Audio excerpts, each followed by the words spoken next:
Evet, makinemiz servolu kılavuz çekme makinesi. Manuel ve otomatik olarak çalışabilmektedir. Manuel olarak çalıştırmak istediğiniz zaman ileri veya geri tuşuna basarak çalıştırabiliyoruz. Size hemen bir uygulama yapayım. Kılavuz çekmek istediğimiz yere giriyoruz.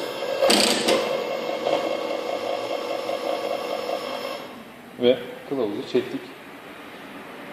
Ekranımızda hız ayarlarını istediğimiz gibi artırıp azaltabiliyoruz. Şu an mesela hız ayarını artırdım.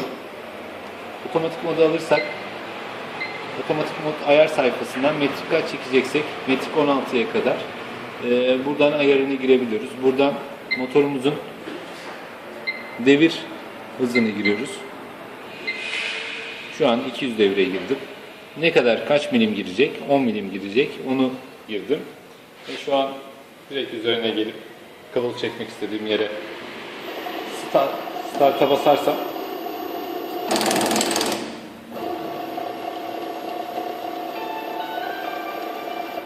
kılavuzu çekip çıkıyor. Tekrar bir tane daha örnek verelim. Üzerine geliyorum. Bir kez start'a basıyorum. 10 milim girip kendisi otomatik olarak duruyor.